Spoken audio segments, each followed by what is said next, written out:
The Brexit deal signed in December has been thrown into jeopardy because of the recent breakdown of relations with the EU, an influential House of Lords committee is warning. The European Union Committee says the threat of no deal remains, with the European Parliament now declining to set a date for its vote on the trade agreement sealed on Christmas Eve.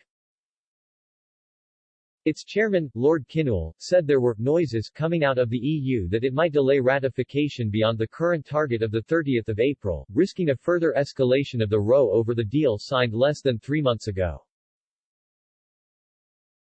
The peers' warnings, in a report to be published on Monday, come just days after Brussels launched legal action against the UK, and the European Commission Vice President Maros Šefčovič accused the Foreign Secretary, Dominic Raab, of displaying a total misunderstanding of the Brexit deal.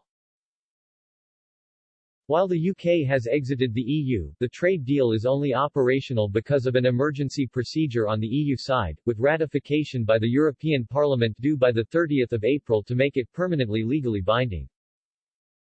While no one expects the deal to be ripped up, the peers, including the former Chancellor Lord Lamont and the former National Security Advisor Lord Ricketts, say the disputes over Northern Ireland reflect and compound a broader breakdown of trust between the UK government and the EU.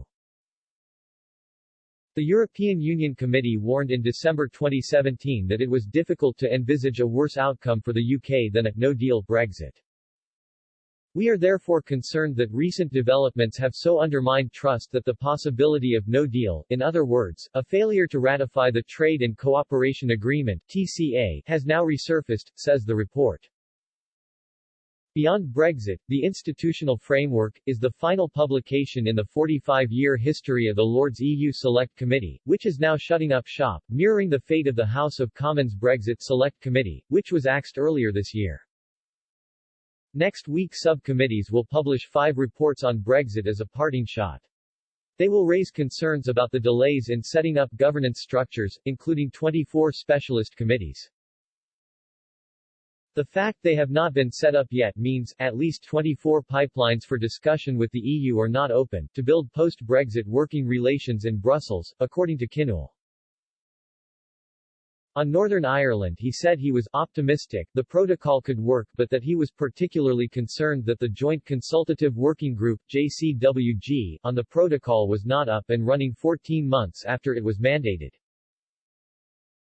It was supposed to act as the workhorse forum for the protocol and had it been put in place last year could have averted the present disputes, he said.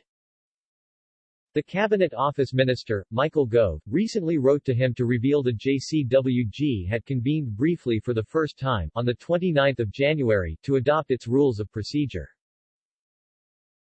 But its co-chairs and its members are yet to be confirmed. Kinnoul has written to David Frost posing 10 questions about the committee in an effort to increase the pressure. The committee urges both the UK and the EU to reset their relationship. It is incumbent on both sides to approach the new relationship constructively, in good faith, with the aim of rebuilding trust, it says. Kinnoul also urged the government to be more transparent about its decisions, saying it was unhelpful not to give detailed reasoning behind the recent unilateral decisions over Northern Ireland to match the lengthy letter from the EU outlining its reasons for legal action.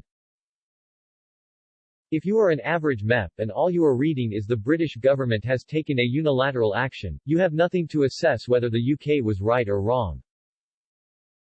The committee notes Gove's recent analogy suggesting Brexit was like the bumpy start of a plane journey which had not yet reached the gin and tonic stage, but says it behoves both sides to reset relations.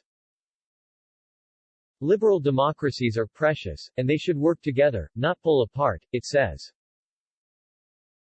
A government spokesperson said it expected the EU to complete the ratification process as planned by the end of April to provide certainty to business and individuals on both sides.